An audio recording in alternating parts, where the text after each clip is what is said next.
That top three of Lennon, Bruce and Carsley, I'm curious for your thoughts on. You've done a bit of TV work with Neil Lennon. Would you care to make things awkward in the TV studio the next time you see him? Yeah, I haven't been following this too closely in terms of the there's very runners little. and riders. There's very little. There's nothing to follow. Yeah, I heard those names mentioned. Yeah, I'd have to say, well, first of all, Neil Lennon I would have known too well. Obviously got to know him a little bit better in terms of the work that we do in the media. So I always think that's interesting when you spend time with people, you're watching games of football together, having conversations. And I have to admit, I have been impressed in terms of how he speaks. I think he's got a good eye for the game. He understands it. Sees things simply, for me, doesn't overcomplicate the game. You forget, actually, he's very impressive CV as a manager. Predominantly, of course, his time at Celtic. But you're talking about pressurised environments. Well, you know, there's one in itself. Champions League experience as well, and a whole range of experiences as a manager. Played at a very high level as a player as well. I think he'd be a good manager. Never been in a dressing room with him, but I like how he carries himself. Mm-hmm. I think there'd be good engagement there with the group of Irish players. To be a healthy respect there, and like I said, I think he sees it. I think he sees the game clearly. I don't think he'd overcomplicate it. I think that's important going forward. A new manager, I think he understands and he appreciates the importance of a defensive mindset as well to complement your attack and play. I think he believes in kind of a nice, healthy balance. And I'd probably say the same for Lee Carsley, to be honest with you. I mean, I played with Lee at Ireland for a long period of time. I haven't spoken to Lee too often since we both retired, but I know a lot of people have worked around him and speak very highly of him. And I like the way he carries himself, Lee. And people say he's no management experience either, but interim manager, he has managed Coventry, Brentford.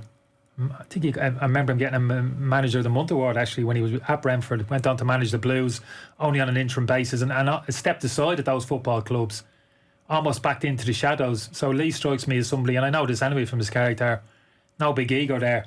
You know, doesn't want to be the star. You know, doesn't get kind of blown away by, oh, I've got to be the top man, the gaffer. You know, it's more so about the team, what's best for him. Although he hasn't managed for a period of time, he wasn't managing, he was coaching. And I think that's the most important thing, which people need to remember. We need a coach, I think, a really good coach as the next Ireland manager. And I think Lee Carsley certainly falls into that category. You look at the job he's done with the England under 21 team. Saw a bit of them playing when they won the Euros. Well set up, really well set up, very disciplined, well structured team. The Steve Bruce second favourite at the moment. You've experienced Bruce. Would he excite you? No, I suppose is the simple answer to that. Probably for the reasons that I've said. I mean, I played with him for 4 years, Steve Bruce. He's a wonderful player, huge amount of respect for him as a player, what he did at Manchester United, but he wasn't a coach. Didn't coach, get that responsibility to others. I didn't think he was a great communicator, to be honest with you. Inside the dressing room and even outside the dressing room in front of the cameras. Now, I'm not saying that's the biggest thing in the world, but I think it matters sometimes.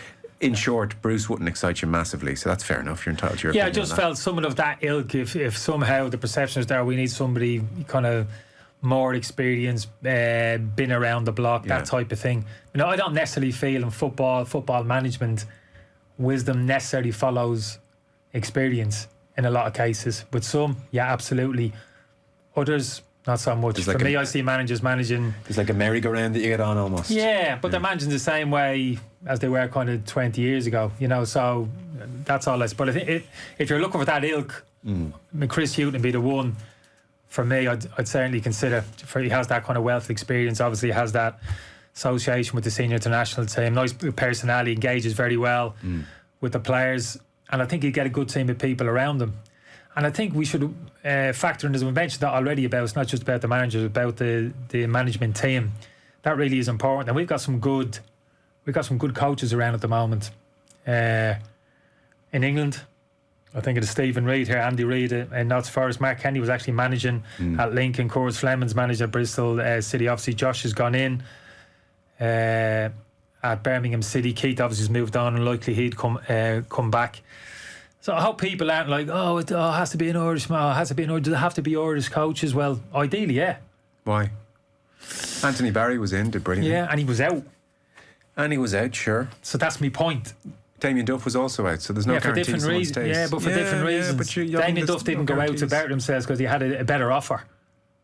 And he didn't put himself first. You could actually argue he disadvantaged himself by taking himself out. Probably got some bad publicity off the back of that. So he didn't do it for his reasons. Anthony Barry did. I've got a better option. I'm off. Good luck to you. You don't think an Irish coach would do that?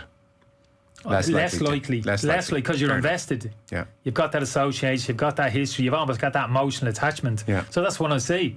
I want to see a little bit of I want a manager who actually wants the job, who's not going in there asking about how much is this, what's the bonuses, how exactly does this work? Yeah, I'll take the job, pay me what you want.